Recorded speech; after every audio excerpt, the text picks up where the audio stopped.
welcome to another episode of the Buffoons Sports Talk. I'm one of your hosts for today, Troy Alexander. With me, as always, is Alex Campbell.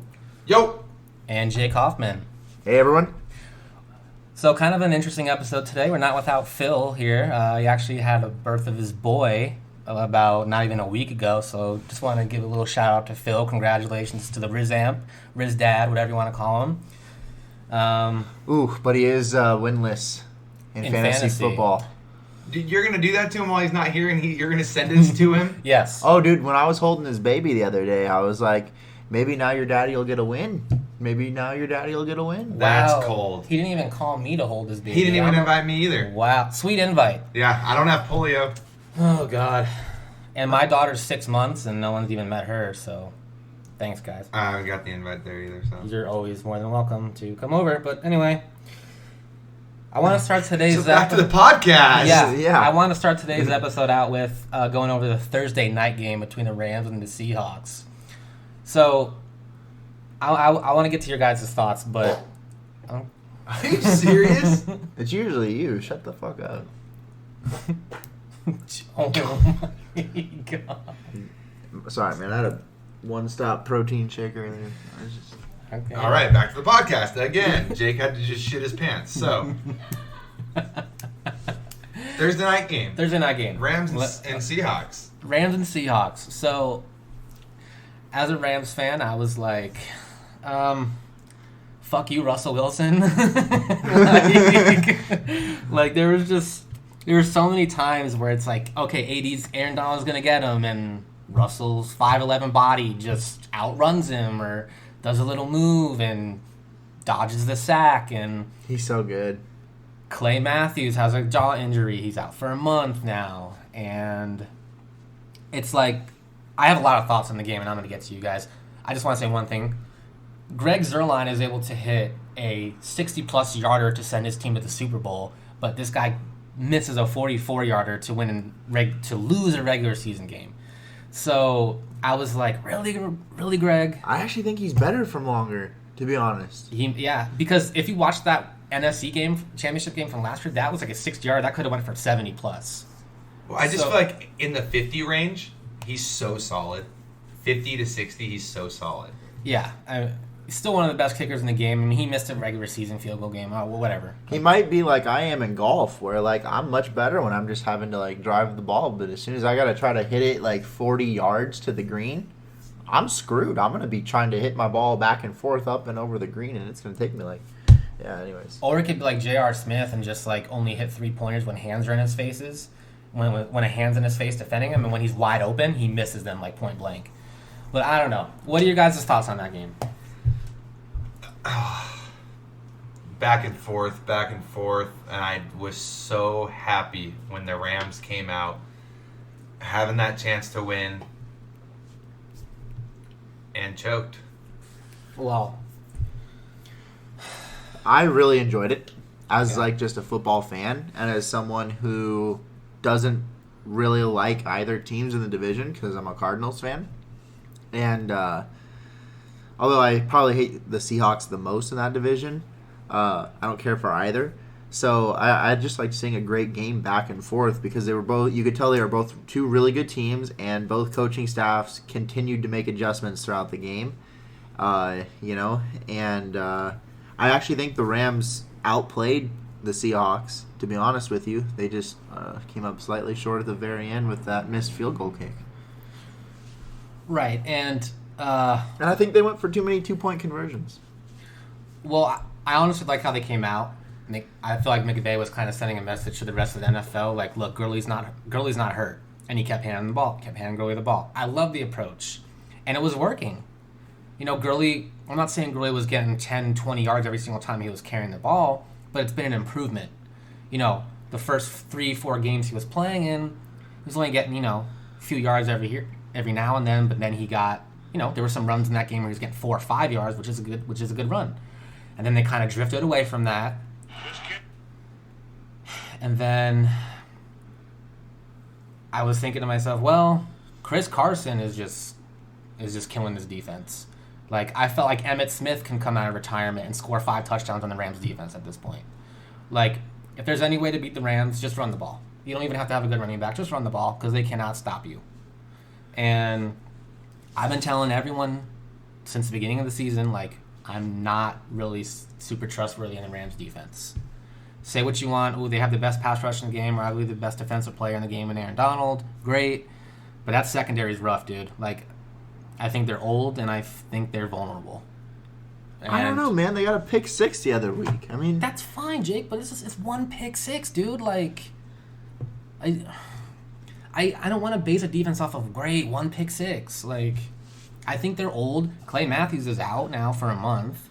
Thank God the Rams have a easy schedule here from here on out to the end of the season. Their combined win totals over their following 12 opponents is 20, 21, and 1. So that's a favorable schedule. They've got the hardest part out. I do kind of want to switch notes to the Seahawks, though. Now that we've killed a dead horse in the Rams. I kind of let you just go there because I know you've got a lot to say about the Rams. It's your team. Yeah. Seahawks look good. They did. Seahawks look good. They did. I've believed in the Seahawks from the get-go. I hate them with a passion, but I think they're a wild card team. I think that's a team you want to avoid if you get into the playoffs. Oh, yeah. I don't think you want to play them. No, and you don't. And honestly, it's kind of scary because Russell Wilson usually starts heating up late in the season, and it seems like he's already coming out of the gate strong. Right. And they've got a good secondary. I really like the Clowney edition. They're just well coached. Yeah. They tackle. He has them He has rugby players come in and show them how they tackle in rugby because tackling is different than hitting someone. And Pete Carroll doesn't care about hitting someone. He wants you to tackle that person. That's why the Seahawks, they don't give up a lot of yards after they get, hit. Yeah. They're tough to play at home. They run the ball well. I mean, that's a team that, with a quarterback like Russell Wilson, is going to win probably 8 games every year no matter what. Oh, yeah. He could have a bad team, and just with his footwork and the way he can move out of the pocket and make things happen, they win 8 games every year no matter what with Russell Wilson. Yeah. So. And Pete Carroll behind there, I have to give it to him. He coaches that team well. Yeah, that's what I'm saying. I feel like this is a 8 to 10 win team every year. Even on years that they're not contenders, they're still going to be good teams that you can't sleep on. And they run the ball well, and Pete Carroll, he coaches good defense. He has a nice cover 3 system that works super well. And it's no Legion of Boom, but it's still amazing. I think Pete Carroll's a spearmint gum or a bubble gum type of dude. Because that dude's got gum in his mouth 24/7. I think he just throws them all in. I think he's got multiple. I think he just got them all in his pockets and just pulls them out. It depends how much stress. Dude, I think it's like he goes like by quarter. He's like, this is a bubblicious quarter, and he like he's like fourth quarter, the double bubble. Second quarter is a juicy fruit quarter. Yeah, maybe some bazooka. Yeah. With the 2-minute drill, he pulls out the bazooka. What about that old MLB gum in like the paper wrapping? That's the bazooka. That's the bazooka. Is it the bazooka? That's the best. Okay. That's my favorite gum other than like a double bubble. Yeah. Just because I think it's because of baseball. I don't know that it's actually my favorite. It's just from it's the like. No, the because memories. it makes you as a young kid feel like you're putting in a big dip, like because it comes in the same type of bag as kind of like or you would get as you can get it in a dip. bucket too. I know. The plastic buckets, Yeah, they have. Yeah. But all right. Anyway, now that we've got the gum chewing fiasco out of the way, let's move on to the predictions here the upcoming Sunday. So I think we're just gonna run through here and kind of just go, like how we always do, and just kind of name off who we think's gonna take some of these games here. Yeah, if there's a team that we want to particularly stop and talk about, I think we can. Just okay. So, kind of looking at these, I think that Falcons-Texans game looks kind of interesting. Well, I mean, I think let's just start and go in order down the what's listed here. So, I mean, I think first we got Jets and Eagles, right? Yeah.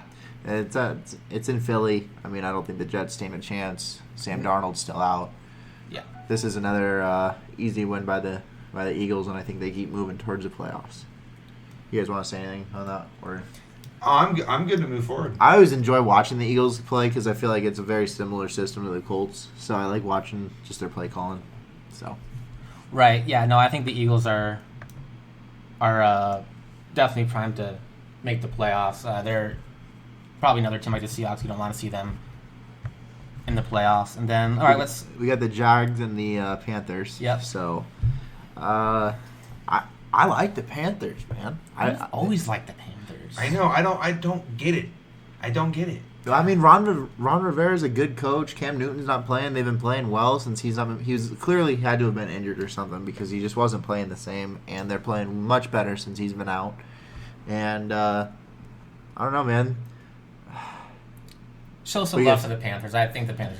The Jaguars are kind of a dumpster fire right now, so I would say the Panthers would probably take that game. I mean, the Jaguars are 2-2 though, man. They've found a way to make it, to the same spot as the Colts, Texans, and Titans through 4 games.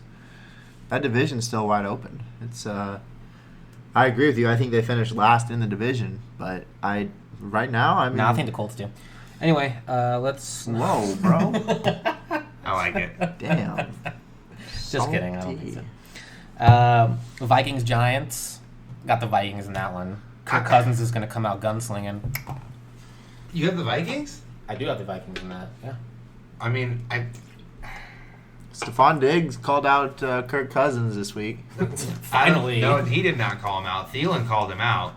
And then Stephon Diggs just straight up said, He wanted to I be want traded. out of here. Yeah. He didn't even say anything about Kirk, I don't think. He was just like, I want out of here. This is ridiculous.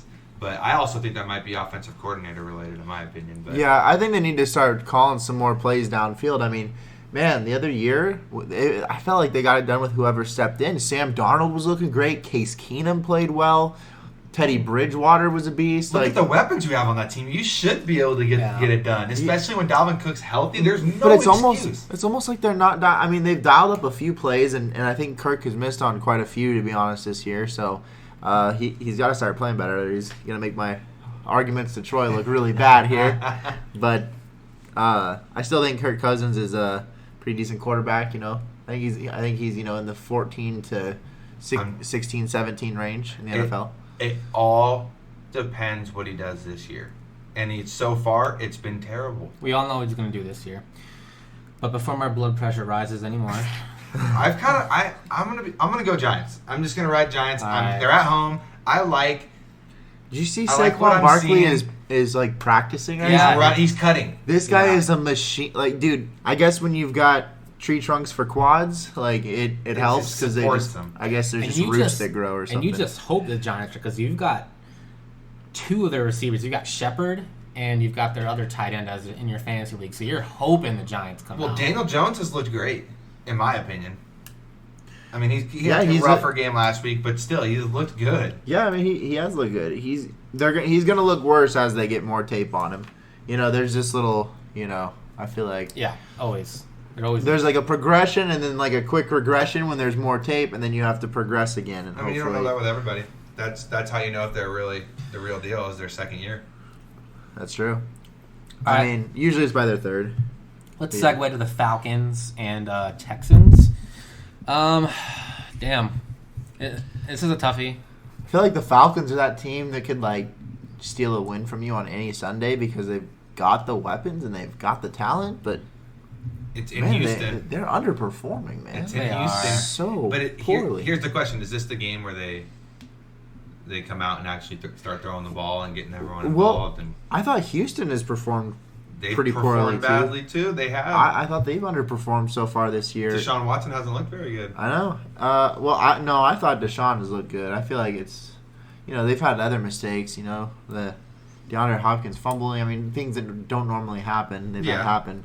But Yeah, but he usually, he's usually expected to take over games. I'm going to go with the Texans on this game. I'm gonna go with them. I'm gonna go.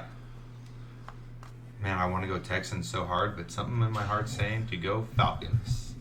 I hope Austin Hooper. I mean, picks I'm up, like, hoping the Falcons 30 win points. because I want the Colts to win this Well, who do you AFC South think's gonna division. win? But man, I got to go with the Texans. Man, they're at home, and Deshaun Watson has played well. Man, he really has. All right, Buccaneers Saints. I'm gonna go on a limb and say Buccaneers. I'm going to go Buccaneers too, Troy. I'm going to join that wagon. I actually am really impressed with what Bruce Arians is doing with Jameis Winston. Okay, he might still throw interceptions here and there, but he has looked pretty good. No. Compared to what people thought he was going to do, Bruce Arians has done a great job. What I was trying to say from the get-go this year was that if there was any system that Jameis Winston was going to work in, it was Bruce Arians, because Bruce Arians calls those vertical downfield passes, and Jameis does have an arm, but what Jameis isn't very good at is throwing quick slants to his receiver, 10 yards in on a quick throw while there's pressure in his face, because he's not quite as accurate as you need to be to not get your receiver lit. Yeah, but to throw a 60-yard bomb to Mike Evans where he can just jump up and catch the ball, he can do that. Yeah, and I don't mean to get off topic, but Deshaun Jackson just burn you? Or no, sorry, he's on the Eagles now. I'm thinking of Vincent Jackson. we're still. We'll get to the Cowboys eventually, but now that we're on the Saints, one of the Saints games, I want last week when the Saints and Cowboys played, I was like, the Saints are going to win this game, and everyone said Cowboys. I was like, clearest example of why you don't believe in the Cowboys. You lost to a team without Drew Brees. I'm so sick of hearing about the Cowboys and then them choking every year. The Saints are a good team, though, man. They are a good team, but you should still win. As a clear-cut NFC championship team, remember, the Cowboys should be able to beat anybody in the NFC. Yeah, I'll tell you what, when you have 4 field goals and you win the game, there's nothing you should be What's that happy saying? You still have Zeke, you've got Amari Cooper, you've got Dak, you've got Jason Witten. How can't you put up more than 9 points? I want to know that. It was 12-9, wasn't it? That was the final score. Yeah. How can you not put up more than 9 points?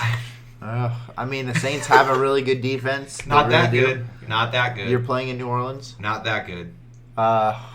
Jesus. Left tackle for the Cowboys got hurt. I'm sorry. I think right there's tackle? no One of the excuse to times. only put up 9 points. That's not going to do you anything in the playoffs. No. Can you imagine if Drew Brees was down there throwing the ball? I don't know, though, man. Teddy Bridgewater is not as good as Drew Brees, for sure, obviously. And because he made some mistakes and got sacked, those were some mistakes that you just can't make. Forget the sacks, Jake. He But- didn't score a touchdown. No, but They didn't score a touchdown in 60 minutes of play. hey, man, I've seen some games where Drew Brees has not thrown a touchdown or scored a touchdown. I guess Jake's a Cowboys fan today. Jake's always actually the Cowboys. Cowboys I are a know. good defense, and Jake likes everybody. I don't like the Cowboys, and I don't like everybody. I actually hate more teams than I even can count. But all right, We got the Buffalo Bills and Tennessee Titans. This is so tough. Yeah, another because interesting one. The Titans are just, you never know what you're going to get with them. But I will say, correct me if I'm wrong, Marcus Mariota is the last quarterback in the NFL to not throw an interception this year. Granted, I think they've had a bye. Did they have a bye? No, they played who'd they play last? They played someone. No, they else. played. Yeah, so he has not thrown an interception. Yeah. yeah. I like But there's a reason for that. I mean, he doesn't take too many risky shots, That's true. which also means he doesn't take too many. He doesn't throw his receivers open either. So their offense really moves the ball through Derrick Henry and running the football. So. It does. I like the Bills in this one. Actually, I'm going to go with the Bills in this one. I'm going with the Bills in this one too, especially what they just showed against the Patriots last week. Yeah, that was really almost impressive. Almost won. To hold them to, I think, 16 points. It was like 13 or 16 points. One of those. It was that was really impressive. I can Yeah, actually go look at it really quick if you want. Yeah. By the way, I'm going Saints this week. Yeah, 16. It was 16 to 10. That's a for Josh Allen being. Is this his second year or third? Well, Josh Second. Allen went out, but then he got replaced by Barkley. Yeah, he's still Matt in. Barkley. Oh, yeah, wow. Allen's still in concussion protocol. And they Did he still clear- held- he might have cleared it And actually. they still held him to 16 points. That's very impressive. That defense looks really good. Yeah. I'm going with the Bills. Jake. Well, I'm going with the Saints first because you guys skipped me on that one. Oh But, wow. yeah. I apologize. It's not. We don't really care anymore, but Yeah, but I'm gonna go with the Titans. I still think the Titans are a good team. I wouldn't argue with you honestly. Just I know the Tennessee's at home; they've looked good, but I think Derrick Henry has a rough week ahead of him. Ooh, my bias is gonna come out next. Let's move to the boring bowl, and we'll start with the Cardinals and Bengals. Jesus. My second and third favorite teams. Yeah, this is the boring bowl. Let's. Oh Jesus. I'm gonna say Bengals. I'm gonna say Bengals. I think the Cardinals get their first win this week. Okay, what do you think, big guy? I think the Cardinals get their first win too. The Bengals have just looked bad. The Cardinals have actually I'm not a Cardinals fan. I do have Kyler Murray and Fitz in fantasy, but I do like watching the Cardinals play. They haven't won a game, but there's been a lot of promise. It takes them until after halftime to really get going, but it seems like that's starting to warm up a little bit, and I just think the Bengals are that bad that the Cardinals... I think this is Kyler Murray's first game where he's going to look like the first-round pick he is, or the first pick overall that he is. I'm hoping for that, because Phil Ibaka's already up 40-0 on me, so... Yeah, you need a little with 2 players now. or 40-9, I think, but whatever. Yeah, it's, Cooper Kupp and Tyler Lockett got me 30 points the other night, so I can't really complain there. Yeah. Let's go to probably another boring game: Patriots and Redskins. Jeez. Well, Colt McCoy's getting the start, so I'm going to go with the Redskins. I'm going with the Foreskins. I'm just kidding. I'm going with the Patriots. I'm gonna go with the Red Shins. I mean, let's go with the Patriots. Yeah, Patriots for sure. I like this next one. This one's interesting. Yeah, Ravens Steelers at Pittsburgh. Which is a big deal in this type of game. Mason Rudolph looked good. Yeah. It's the new era in Pittsburgh. You can't say that. You can't even. No, I'm just saying they've moved on from the Le'Veon AB Big Ben thing that's to true. It's Mason Rudolph, James Conner, Juju. It's their new. Yeah, I feel you. Their new era. No more Shazier. Like, I'm just saying that era of the Steelers will go down as one of the better teams that didn't ever win a Super Bowl. Troy, do you want to start it off?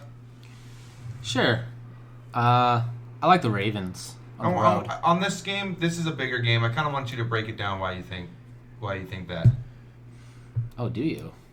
I don't know, man. Like, I understand the Steelers are like, they've got Juju, they've got Connor, and I don't know, man. It's like they've struggled to put up some points this year in certain games, and I think that might be a trend even at home. I really like the Ravens' defense.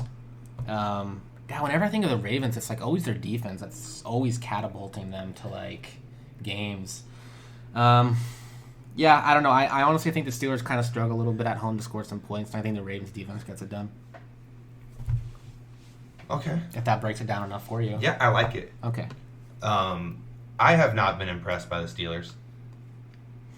Okay. The Ravens, they did impress me those first couple games, but I've been calling it. Jake, you can be my witness to this. I'm not a Lamar Jackson fan. I told you that I don't care that he had a couple good games. I do not care. He's going to face a good defense, and his true colors are going to show. And I get it. Last week, they still almost put that comeback or whatever you want to call it against the Chiefs. But let's be realistic. The Chiefs beat that ass. Okay. I've got the Steelers at home. Okay. I think Lamar's going to struggle. I think Tomlin's got something for him personally. I agree with you in the sense that I think Lamar is going to struggle and Tomlin's got it for him. If the problem is Mason Rudolph is still so new and that Ravens defense is so good that I do think they're going to make that Pittsburgh offense struggle. So I'm going to go with the Ravens on this, but I do think it's going to be a closer game than people think. I think it's going to be an ugly game. In terms of, I think it's going to be like a very slow, very much like the Saints and Cowboys game was, where it was just field goals, 4 field goals to 3 or something like that. I think that's going to be a very similar game in Baltimore. I could be wrong. Baltimore could put up a lot of points, but I think Pittsburgh will give them some struggle. This is what I was talking about. Everyone's so high on the Baltimore's defense. I drafted them in fantasy. They're the 27th overall rated defense. They're not as... I know they had to play Kansas City, but even before Kansas City, they weren't as... This is overall. This is passing and rushing. Go by points, though. Go by points per game. They're 11th. Yeah. But... So that's worse. You can't... I mean, the Raiders are above them in that. Yeah, but you also got to keep in mind, though, that this is a brand new quarterback as well. Mason Rudolph, like, going up against the defense. I don't know, man. I've never been really high on, like, young guys going up against I don't want to say battle-tested defense, but, like, some people that have been there before. They're a lot newer of a defense, though. They don't have a lot of their older guys anymore. I know. I'm not saying they're a Ray Lewis, Terrell Suggs, Ed Reed defense or anything. I'm just saying, like... Yeah. I don't know. I think Rudolph might struggle in this game. I think maybe his... I am not high on Rudolph at all. Okay. I just like the Steelers at home. And I just don't think Lamar's going to be able to get it done against the Steelers' defense. It's a safe pick. I get it. Let's go to Alex's team. Raiders and the Bears. In London. This is in London. If this was in the black hole, for me, it would be easy right now. But the Raiders. All right, Mike. Who you got? No, I'll start with you. Oh, okay. Let's keep the order going. I'm gonna go Bears. I think the Raiders are bad. Plain and simple. Why do you think the Bears though? I don't know. I really like Khalil Mack. Okay. I'll just say Bears. But Mitch Trubisky's gone. I know he is. Thank God. He's bad. Roquan Smith's gone. Okay. Anyone else gone? There might be, honestly. They're actually getting a little more banged up than people think, and their defense has looked good at moments. But to me, I'm not like crazily over impressed by it this year. It looked better last year to me. Okay. I've got the Raiders. I mean, maybe it's just biased. I said it last week against the Colts. Everyone else said Colts. I think that if the Colts were healthy, that'd be probably a different story. But like here, this is football. They don't have their quarterback. They're missing some pieces on defense. I think the Raiders take it. They've looked pretty good. Okay. Yeah, I actually agree with Alex. I think the Raiders take this one. I think there's a lot of things that the Raiders do well that the Bears struggle to defend. And I think it's either going to go one of two ways. I think you're either going to see the Raiders be able to hold Khalil Mack to a pretty slow day, or Khalil Mack's gonna have a field day. It is one or the other. It's not gonna be it's not gonna be in the middle. He's either gonna not do anything realistically, or he's gonna just kill Derek Carr. But I think because of the pressure on also John Gruden to make sure that Khalil Mack doesn't look amazing against the Raiders. He's got to have a system coming, right? I feel like he's got to play designed, and you know, I watched the Raiders pretty closely, especially last week, being a Colts fan, you know, and there were a lot of things they were doing, hitting Rashard and Darrell Washington out of the backfield and really pounding the ball with Josh Jacobs, getting their tight end involved, Waller.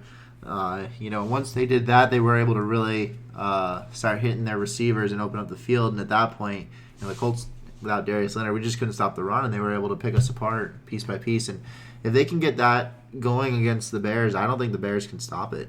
And that's why I'm happy Roquan Smith's gone, because he's a tackling machine Yeah, at linebacker. So I'm really happy that he's gone for this game, honestly. And honestly, kind of a shout out to him. I actually feel kind of bad. He's actually going through some mental.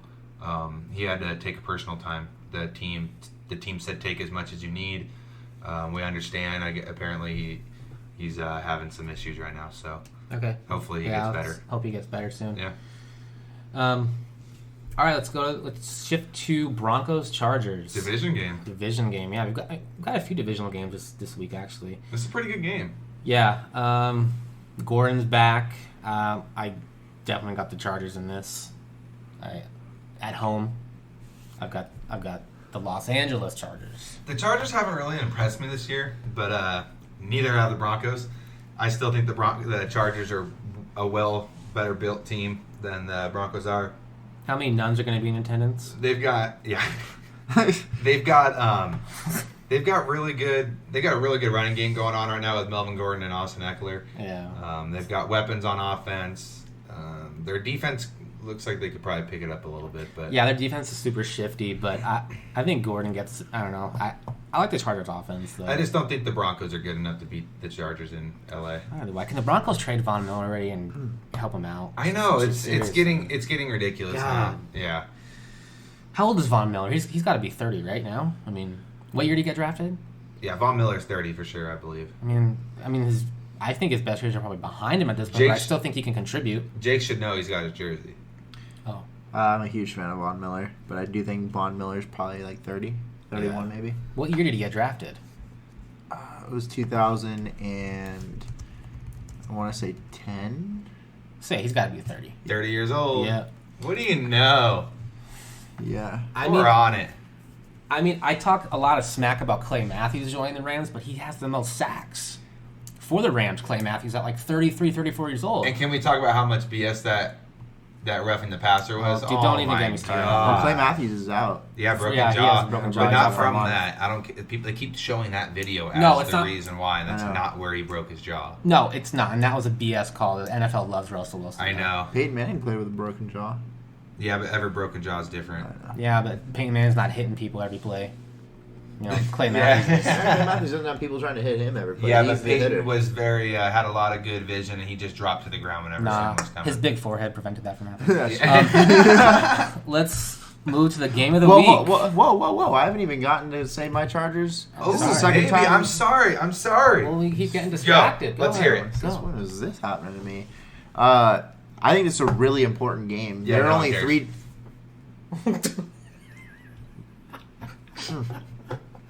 All right, well, you think? Sorry, Well, I go guess I ahead. just shouldn't I'm say sorry, anything. go Like, ahead. no one cares. Like, Go I ahead. don't What do know, you it just think? must Are you not going to be root right, for your so- team? No, I think this is a really important game for the Chargers. The Broncos are winless. The Chargers are 2-2. There's 8 other teams that are 2-2 in the AFC. Only 3 teams with a winning record, and I think for the Chargers to get in the playoffs, this is a really important game. If they blow this game at home, they may not make the wild card. So, Well, I think Raiders and Chargers are basically just fighting for the second place in that right, but I mean, division, you look obviously. at the Chargers as a playoff team last year. I think a lot of people were predicting at least 10 wins out of them this year. And, you know, you blow this game at home, I mean, that's a big game to blow to give the Broncos their first win. So, I mean, this should be a gimme for the Chargers. So, I do think there's some pressure on them. But I think I've got them winning. Okay. So probably the game of the week, I would say. Packers at Dallas. Here we go. I'm ready for this is the Cowboys' year this year. They're going to get it done. Not this week, fella. Well, not any week, but I got Green Bay and Dallas. I hope Aaron Rodgers shreds that defense. Shreds it. But Devontae Adams is out. That obviously plays a factor, but I just never, ever believe in the Cowboys. Ever, ever, ever.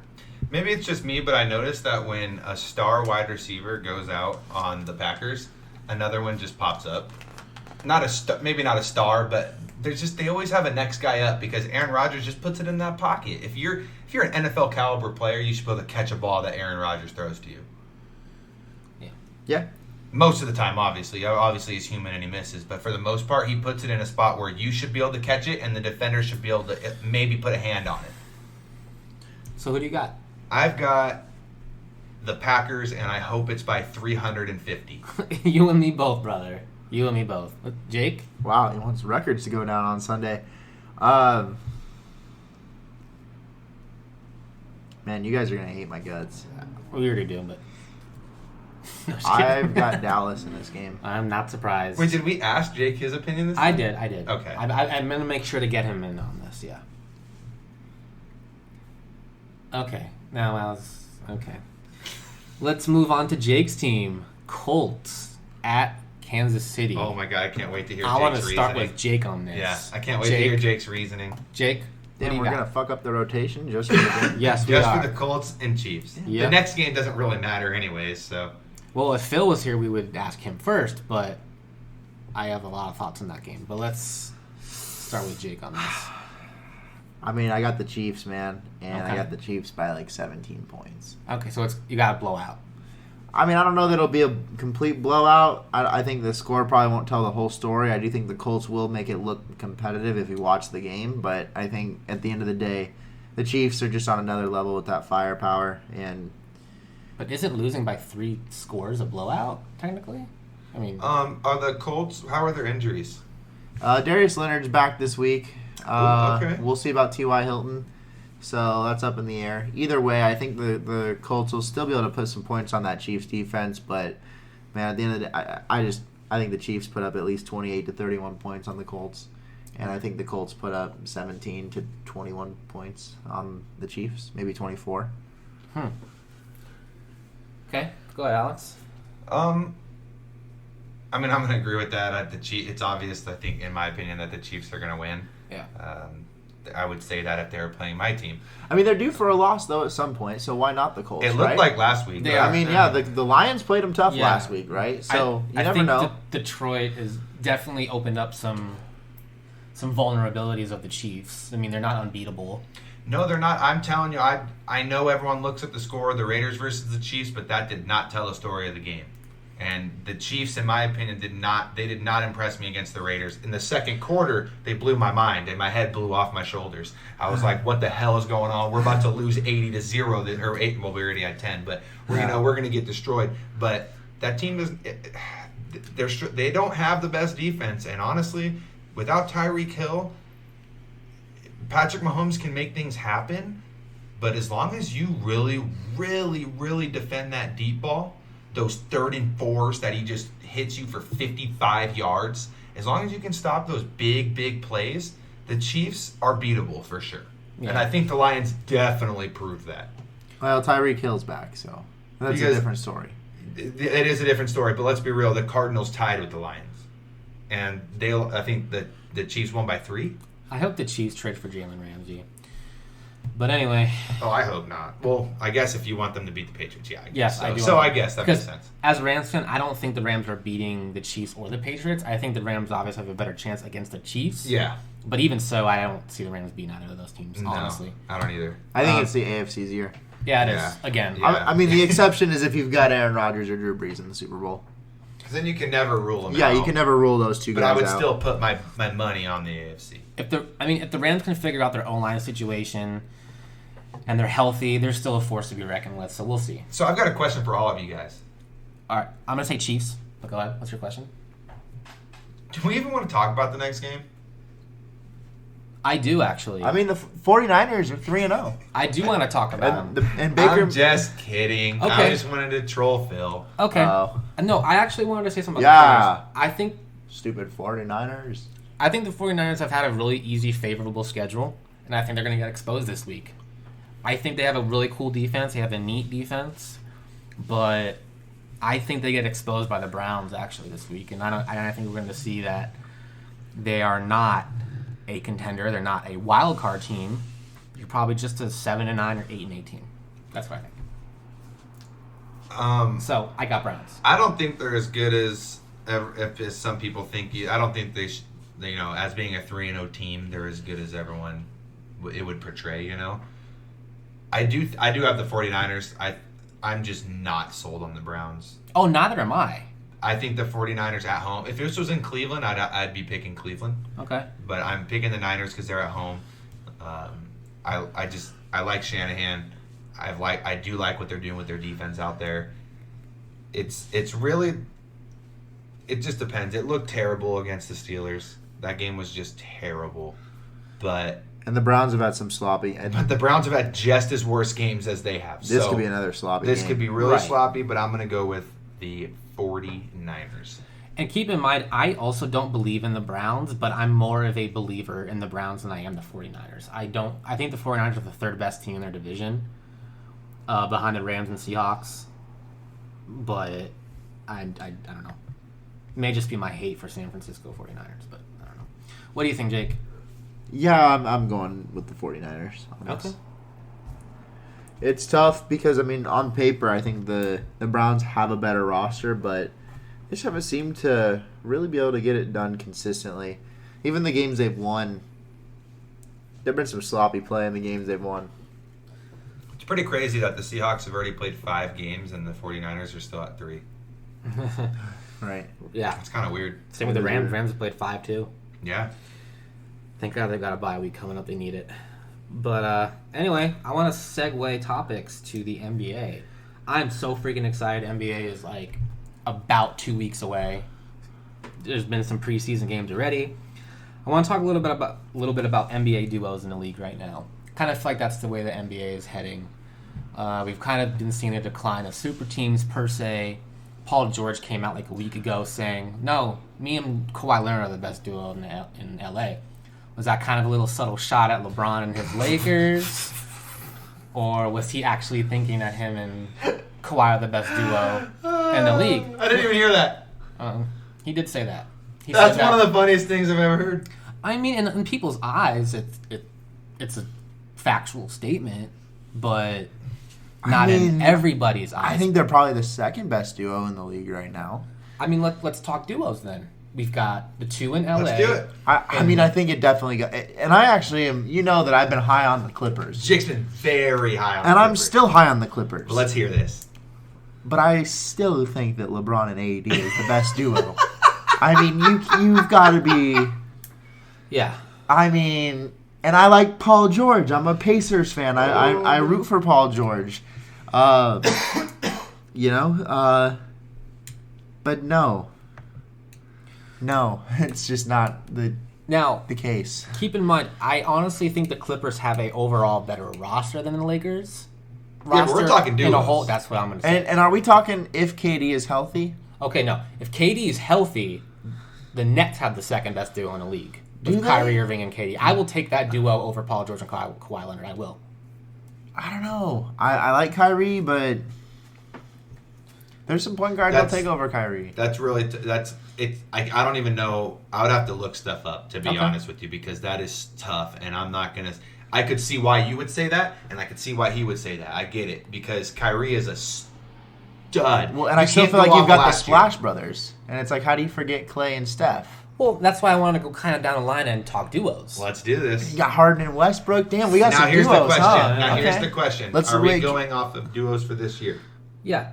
Let's just do this year. Okay. So let's just exclude KD and Kyrie. And Clay. Ooh, but I'd like to discuss as if he was in it, though. No, you could. No, we're not doing it. We could do. You could do. You could do Clay and.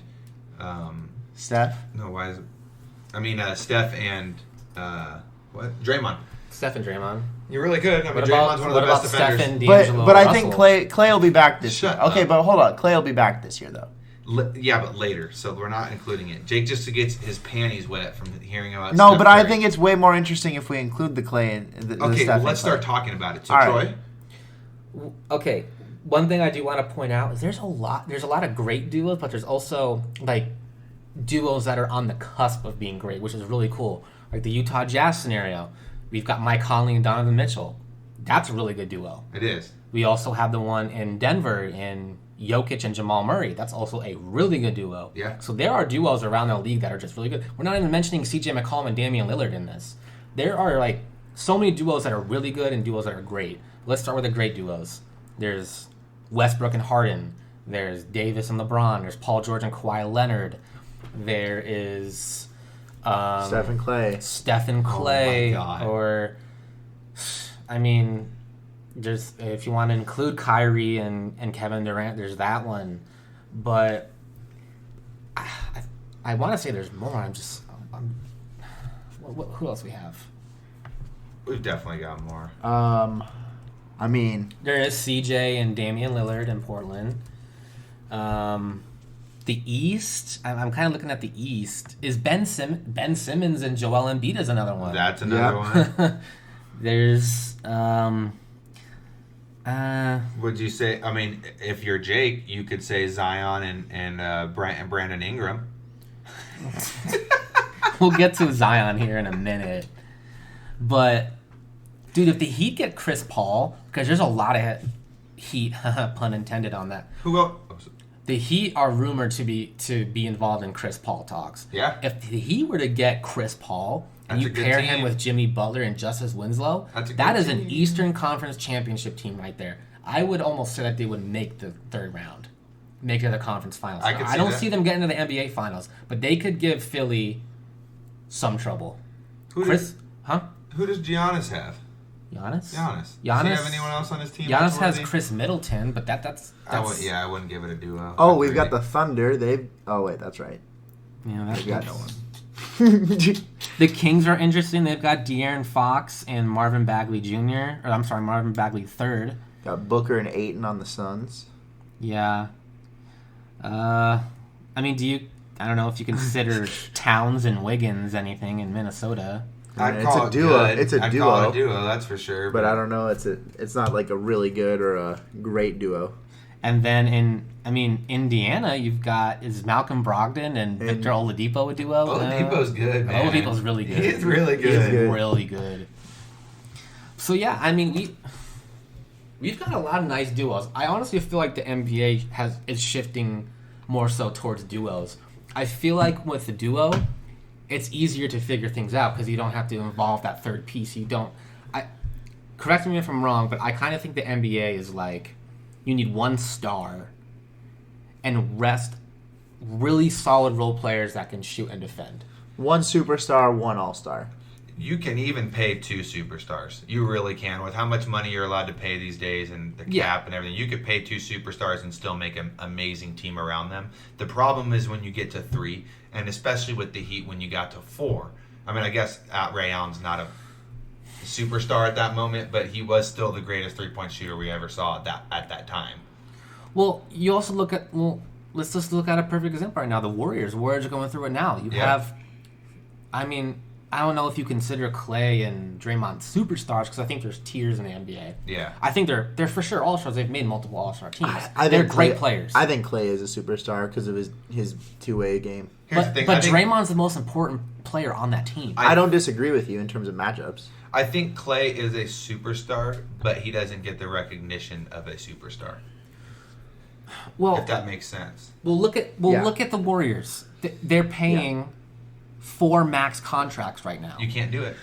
But they don't have any other bench or role players on their team. And they're doing opposite of what they did before. Before they started winning championships, they had role players all the way through their bench.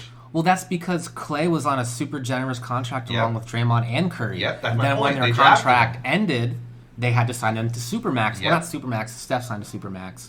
But they had to sign them to max extensions. And once you do that, they don't have money to sign role players. Yep. That's why they had to get rid of Sean Livingston. That's why they had to get rid of Andre Iguodala. Your bench just shores up.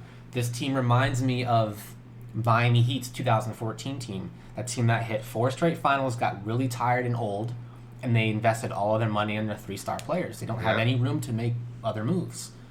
So I do feel like the best way to build teams now in the NBA is to get 2 superstars and just kind of surround them with role players.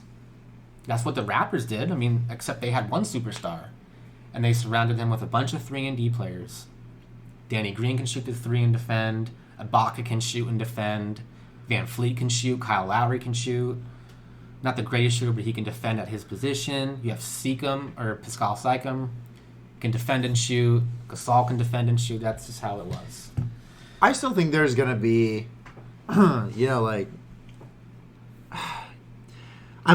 still think there will be big threes in the NBA in the future, because I feel like there always has been since, James Worthy, Magic, and Kareem, then we've had the Bulls with, Pippen, LeBron, and Rodman, and then, we've had that Spurs lineup. You mean Michael? You said LeBron.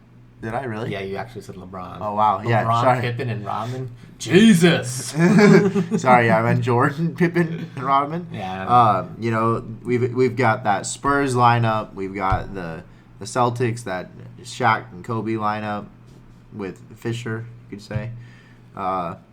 And I don't know. I just think there will always be big threes. It was just getting out of hand for a little bit. Well, if you remember, though, kind of the Celtics from 2008 started up that big super team. They started it. It was already happening in the 90s. It was.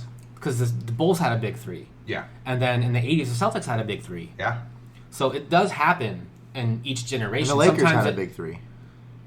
Yeah, but... Who? Kareem, Worthy, and Magic. Back then. Yeah, I thought you meant during Kobe's time. Yeah, so sometimes times do skip where big threes just aren't a thing, but then they happen again. So maybe right now duos are a thing, but who knows? Maybe in 10 years we're going to see the same thing. Yeah. Because after the Bulls' big 3 ended, there was like a 15, 20-year difference, and then the Celtics get Ray Allen, Paul Pierce, and Kevin Garnett. Well, I think the best way to do it if you're going to have a big 3 is because name the big 3 of that Bulls team. Rodman, Pippen, and Jordan. What did Rodman do? Rebound and defend. And that's it. He didn't care about. He knew his role. Exactly. He didn't say no. I want to be able to shoot the ball. I want to be able to score 25 a night. Right. He didn't care. That's what you need out of your third guy. Your third guy needs to be. I don't care what my stats say. I'm gonna get rebounds. He led the league in rebounds. I understand that but you know why he did? Because that's what his focus was. Hence, Draymond Green knows his role. Exactly. Hence, Chris Bosh knew his role. Exactly. Hence, Kevin Love knew his role. And that's when it works. Yeah. Is when you know that when the third guy knows his role, you're good to go. When you have Rondo, Pierce, and Garnett, they're all just kind of selfish players out there. It doesn't work. Well, They won one. I don't know about selfish. Did they win one? They won one. They won one. Yeah. Rondo's really... Which is a failure in my opinion, but... I don't want to even go into Rajon Rondo talk right now. Yeah, that's a failure to me. But anyway, I mean, that Heat lineup got assembled, though, so... No, I know. Keep in mind that Heat team dismembered the Boston Celtics for 2 years in a row. But that's my point. That's what I'm saying. Loved it. But that's my point. That big three, Chris Bosh knew his role. Right. Whereas the Boston three did not know their roles. I think they did know their roles, dude. It was just a talent thing. I mean, we should make a whole podcast on that Celtics quote-unquote dynasty that was like 4 or 5 years. Those were some great series, the Celtics and Heat series, though. Oh, yeah, those were. Man, those Celtics-Lakers series, just even games during the season and stuff were amazing. It was. It was Anytime you have a amazing. Celtics and Lakers rivalry, it's amazing. always awesome for the NBA. It really is. I don't Yeah. care if you're a fan of either one of them. It's nice to see rivals play against each other in the finals. Sometimes it's kind of boring seeing teams that aren't, rivals, and it's kind of like that friendship. And after a couple of years, you're like, can we see some... We want to see something, like give us a little something extra. Give us a push. Give us a shove. Give us some cussing. Like, let's see something. Yeah. Actually, it was like a few weeks ago, Adrian Wojnarowski, the famous Woj bomb reporter of the NBA, he actually had Doc Rivers and Eric Spoelstra on his podcast. And they were just talking about history, their ideas on coaching and things. And Spoelstra actually pointed out, he's like, those years that we played the Celtics were the hardest series we've ever had to play in. Like, Spoelstra full-on believes that Celtics defense was one of the best defenses ever assembled. They were really good. They were really good. Because Rondo was really good on defense when he wanted to. Oh, Jesus. I'm Can we sorry. be honest, though? I don't think Pierce was good, and Garnett was an animal. Pat Riley was running the show, not Spoelstra. Nope. Yeah, he was. No. Spoelstra still had his system. He was the one that's... his system was, what does LeBron want to do tonight? Yeah. Pat Riley was the one running the show. No, it was LeBron. I really don't... Well, yeah, but I don't know, man. Pat Riley, I mean, man. LeBron, what do you want to do? Sign this guy. What do you want to do? Sign this guy. People say that, but it's really not true, honestly. Well, he ain't doing it with the Lakers, so I mean, he kind of is. No, he kind of is, but they also I've looked more into it. He actually really trusts the Lakers organization right now. I've never actually seen LeBron trust an organization more than he has right now, to be honest with you. I know he didn't last year, but like you said, didn't you say he actually gave props to a lot of the organization? This whole Lakers censure has it's interesting. It's weird. It's just weird. Like, it almost feels like a joke. Yeah. So it's like, is he really a Laker? Is he being serious, or is this all about show business? Like, No, I just don't know what to think. No, he wants to win. He's I hope LeBron so. James. He I wants hope so. to win. I He think wants he's going to- to tear it up this year. Because in my opinion, he's still not the second greatest of all time, which I do think we need to have a entire podcast dedicated to like some of the top tens of all time. I like that. Yeah. But I still have him like third or fourth all time. I think he needs to win at least one more championship to be in the top three. I think LeBron can win more than one more. To be honest with you, the Lakers organization, when they go all in, they go all in, and I'm being serious. I've watched it. When they do it, and if they do fail, they fail. But when they do have success, they have success. And if LeBron's the kind of player, which Troy, you'll be able to answer this. I kind of want to ask you this: is he the kind of player that in his last 2 to 3 seasons he'll do what Dirk did and just kind of defer to try to win more championships? Is he that kind of guy that truly only cares about winning, or does he want to win and be the guy? I'm glad you asked that, because there's a lot of stupid fans out there lately that have been saying, LeBron's only saying he defers to Anthony Davis because when they fail, he can put all the blame on Anthony Davis. And I'm just like, shut the hell up. That's the stupidest thing I've ever heard, because Shut no the matter hell what, up. if LeBron's on the team, he's getting the blame. It Yeah. doesn't It matter. doesn't even matter. It That's like doesn't when matter. Kobe. Kobe could drop 45 and they lose the game. Still Kobe's fault. Yeah, Why didn't you pass? Peyton Manning's the best example of this. Why didn't you do this? Why didn't you do that? It's like you can't ever win. Yeah. Yeah. It doesn't matter if LeBron's saying, I think the offense should be ran through Anthony Davis. I think he should be the focal point. It does not matter. If the Lakers lose, it's going to be LeBron's fault. It does not matter. It doesn't matter. But you have to be one of the stupidest fans on the planet Earth to think that the offense shouldn't go through AD.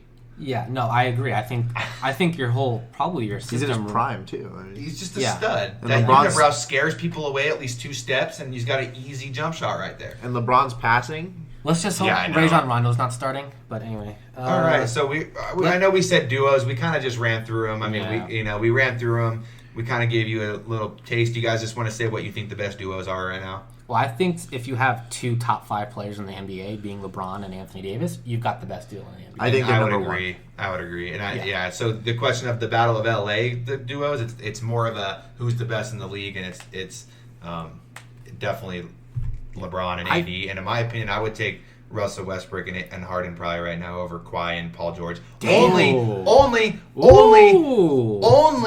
because Paul George just had both shoulders worked on, and Kawhi is still limping to this day. Well, Paul George is going to be back till November. That's the only reason I say that right now is because I have to see them to see if they're healthy, to see what's going to happen. Like you've mentioned, Troy, Raptors knew that Kawhi was hurt last year, and they limited his minutes, and they were allowed to because they were in the East. In the West, that's not going to fly. No, you're not going to be able to go on quote-unquote load management in the West this year. Nope. Maybe, I don't even know. I wanted to say maybe years prior, but the West has been tough for like the past 5 years. Oh, they've been so It's solid. been tough for the last 15, 20 years, They're man. I They've don't just know been about so that. good. No, it has been, dude. Dude, it has been. There's no. There's always been at least 4 really good teams. Not really. The Warriors have dominated the West the last 5 years. It's been The one Rockets team. were still The really 5 good. years. We've said 15 years. Okay, the last 15 years, who's been the best team in the West outside of the Warriors? The Lakers twice? Who else? The Spurs? That's like 3 teams. The and they're not- Mavericks were always good. The Suns 2000, were always so we're going good. back to 2004. The Spurs were amazing. But you're not talking about a team that's winning it every year like the Warriors were. To me, out of the last 15 years, the best team has been the Warriors by far. Yeah, but it's also I'm just saying the West was stacked. There were always 4 really good teams between the Mavs, Suns, Spurs, and Lakers. Yeah, but in They my were so opinion, the consistent for Warriors, 10 years. the Warriors were way above their team. The Warriors were way above their team, above everyone else. I do, especially when they got Durant. It was just kind of like, okay, we get it. They're gonna win the West. I This hated year, that. this year is amazing. Yeah. It is. You have no idea who's going to do it, and I love it, and I'm more interested in basketball because of it. It's good for the sport. You can't have the same teams going. If the Patriots go to the Super Bowl again, watch how low the ratings are.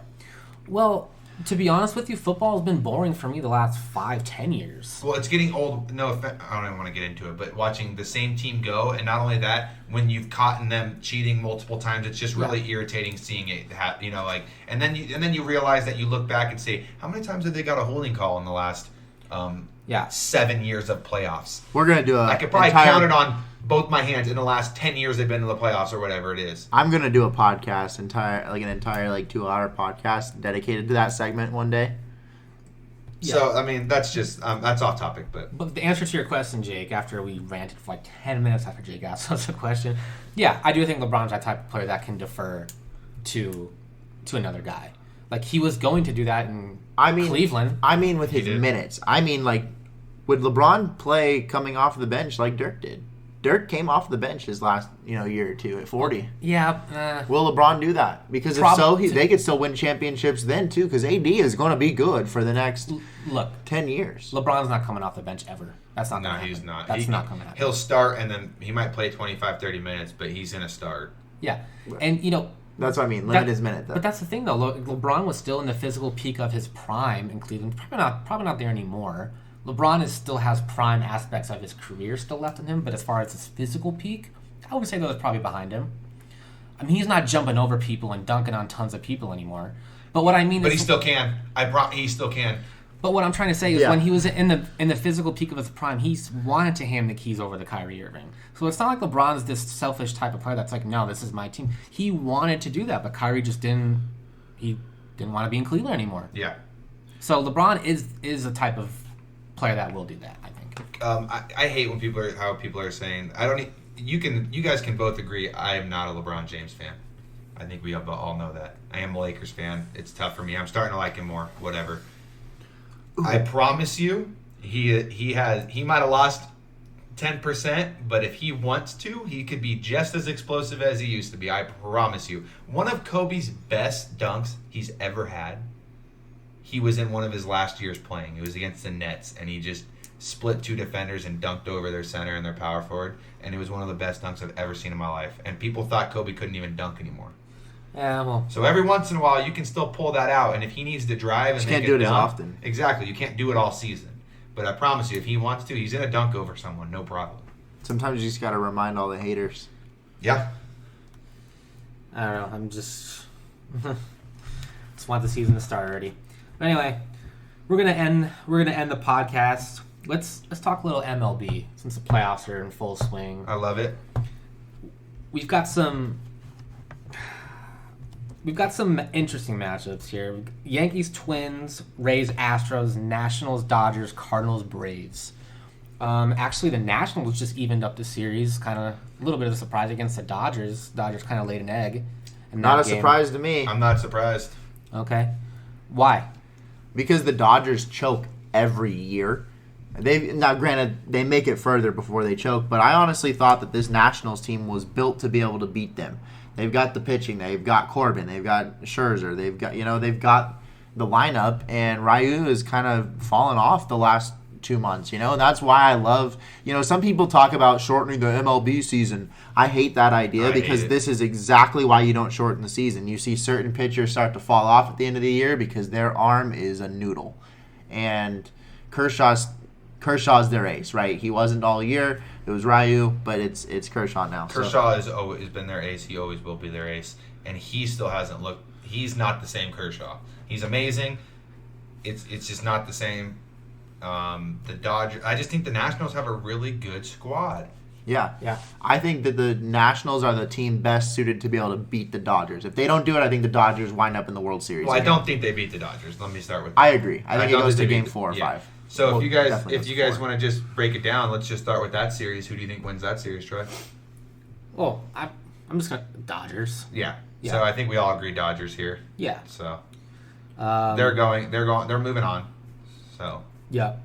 I mean, dude, the ALCS is going to be it's going to be one of the best things I've ever seen in my life. I cannot wait to watch that series. Yeah, I'm getting home every day. I mean, if it is what we all think it's going to be great. But if not, it's it is going to be what it. Yeah. Okay. You heard it here first, fellas. Yeah. The Nationals. What? I got the Nationals over the Dodgers, actually. Oh, you changed it up. Okay. Yeah. Okay. All right. So, you know why? They got Ryu pitching tomorrow. If the Nationals steal this game tomorrow, I've got the Nats. I think I think they steal the game. Okay. I think they do. The only reason I don't think they would is because they had to go through a couple pitchers in that wild card game. They had to, but they really only pitched 30 pitches apiece, so it's all right. But so then, Jake, who do you have in the NLCS? Then you've got Nats against who? The Cardinals or the Braves? Cardinals. It's 1-1 right now. I got the Cardinals, man. Yeah. I do. I think they're just built better than the Braves. The Braves had a better record, I think, but the Cardinals, man, I've seen them in the postseason. The Braves. All I remember growing up is the Braves making it to the postseason and choking every freaking year. They did choke a lot all the time. They're at home too, so the Cardinals just took care of business. They just took one of the games out of the two at home.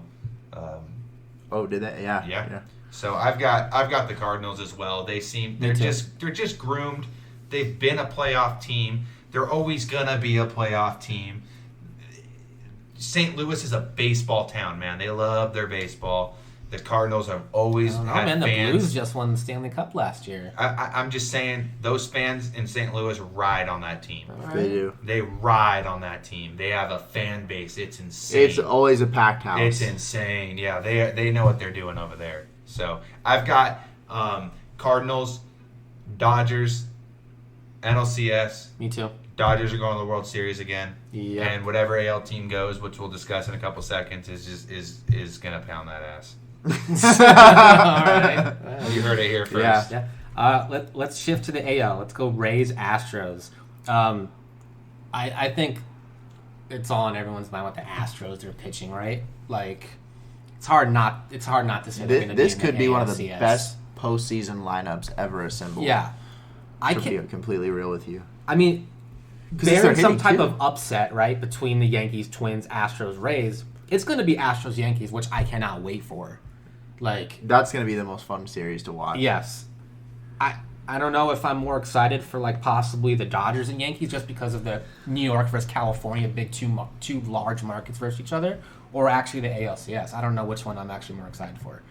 But who do you guys got? Rays, Astros. Astros. Without dropping a game.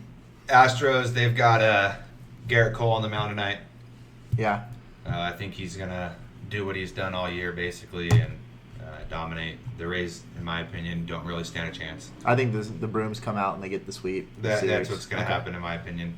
Yeah, I think the Yankees and sweep I think the Yankees bring this. Let's just jump to it. Okay. Honestly, I think the Yankees bring out the broomsticks as well. I need to talk about that though with Jake, especially, is both of you, but Twins hit the most home runs in the MLB this year, correct? Not by much, but yeah, the Yankees were right behind them. Yeah. So the Yankees and Twins had like 618 or something home runs this year combined. Something just ridiculous. Shit. Yeah, ridiculous numbers. Wow. And the Yankees have held them. They held them to 10. They beat them 10-4 the first game, and they're up 8-1 as we speak right now. And so what that tells me right now is the Yankee pitchers are showing up. Yeah. This is a great lineup. This might be a bet. This Twins lineup is just as good as the Houston Astros lineup. It really is. The lineup, just not pitching. Yeah. So the real question is, ALCS, Yankees, Astros, who wins that? Well, can we just say for a second, my apologies for Alex being off on his home runs by 200 apiece. It's 307 and 306, not What are you talking 500. about? You said the Twins and the Yankees hit like 500-something home runs. It's the 300s. Actually, I said 618, so I was 5 off. Oh, I thought you were saying a piece. That's my mistake. No. Okay, yeah. I was like... No, combined for like 618. Okay. Yeah, no. I thought you were saying that they No, each hit that both amount. of them combined. Okay. So back to the topic. Who do you got in the ALCS between the Yankees and the Astros? Do the Astros pitching come out and shut the Yankees lineup out? It's going to be in Houston. Can you stop that lineup? I just want to see Dodgers versus the Yankees. I'm really pulling for this. I'm gonna say Yankees. I'm pulling for this. So here's the thing. I don't think they're going to shut out the Yankees lineup. But the Astros only finished with 18 less home runs than the Yankees. And so I think the Astros do take it. I think it goes to like Game 5.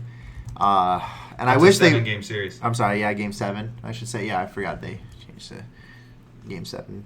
But I think the Astros take it. Okay. Barely. But I wouldn't be surprised if the Yankees won it. They've got a good pitching team too, you know? Like, this is going to be... I agree with you. Whoever wins this wins the World Series, though. Yeah, so we're in agreement that probably an AL team is gonna be taking the World Series this year. Let's remember too. This is both parks, Houston and New York, both hitters' parks. So it's going to be pretty interesting to see how the pitchers come out and pitch. If I had to bet statistically, I would say that the Astros are going to win because you usually go with the pitchers in playoff situations. Yeah. I just think the Yankees are on right now. I mean, they're hitting the ball so well. 10-4, they're up 8-1 right now. They're crushing the ball. They didn't have Stanton all year. That's another 45 to 50 home runs that they should have had. He played how many games in this regular season? Maybe like 15. So, I mean, right? Yeah, not very many at all, yeah. So, I think just enough to get back in the groove of things kind of thing. I just think the Yankees, something in me says, I know I'm a fan of theirs, something in me says that the pitching's not going to get it done for Houston. Actually, Houston had a couple games where they struggled at the end. Garrett Cole had a game where he struggled. Verlander had a game where he struggled. They went on a little bit of a bad pitching streak there for not very long. But in the playoffs, it all depends what you do that night. And I think the Yankees hitters, man, I just think they're on fire. I think it's their year. They've been hurt all year and somehow managed to still win over 100 games, hit the second most home runs, and they're just killing it. Though, man. Their pitching's like giving up a lot of home runs this year. It has, but their pitching's doing good right now in the playoffs. It's true. Well, it's all baseball's all momentum when you get hot. It's all about what's happening right now. I'm curious to see what Jake's picks are for the World Series, though, because he has the Nationals over the Dodgers, but you and I both have the Dodgers in the NL. Yeah. Who's your World Series picks? Oh, man, it sucks to say this because they're one of my least favorite baseball teams, but I've got the Cardinals in the World Series. Cardinals and Astros. Okay. That'd actually be a really interesting one, to be honest. That'd be a cool one. It would be. I hate both teams. I hate them too, but I hate all the teams isn't interesting. I want the Nationals more than anyone because they've got the most Arizona Diamondbacks. I mean, they've got quite a few. But See, I want the Yankees to go because you actually will root for them against the Dodgers. Yeah. That's kind of why I went. I will actually. I mean, to be honest, I'm probably rooting for the Yankees out of any team left in baseball or in the playoffs because I hate every other team. I mean, I'm kind of tired of the Astros and the Dodgers right now. And the Dodgers choke every year, so I'm really tired of them. It's just like, okay, get there and then lose. So I'm like, okay, is this going to happen again where they just get there and lose? But Well, I hate the Dodgers. yeah, so I don't mind it, but it's still boring to see it. It's like with any sport. Kind of sounds like the it's just- Cowboys. Get there and lose. Yeah. Anyway, So yeah, I've got Yankees and Dodgers, and I think I've got a 4-1, maybe a 4-2. I do not see that series going 7 games. And if it's the Astros versus the Dodgers, I see a 4-1 or a 4-2. They might even bring out the broomsticks on the Dodgers. The Yankees just went in there in early September, and I think it was early September, and swept them, I believe, the Dodgers. Well, the Red Sox did it last year to them Yeah. in the World Series. I just don't think I'm not sold on the Dodgers, not even at the least bit. I don't know what else to say. I've got Yankees, so that's my final World Series pick. It's going to be Yankees-Dodgers. yeah. That's what me and Troy have. Yeah. Jake's got Cardinals and Astros, which I like. I like how it's mixed up. And he's got 2 mixed up teams. I like that. I would probably agree with Jake on the picks. I'll tell you this though: if the Dodgers beat the Nationals, I've got the Dodgers beating the Cardinals. So if the Dodgers beat the Nationals, I've got the Dodgers in the World Series. Okay. But I do think you have Astros. But I've got the Nationals beating the Dodgers. I just think they're going to get the upset. I don't know why. I think the Dodgers choke early this season instead of waiting until the very end to choke. But we're 3 for 3 on an AL team taking it this year, I think.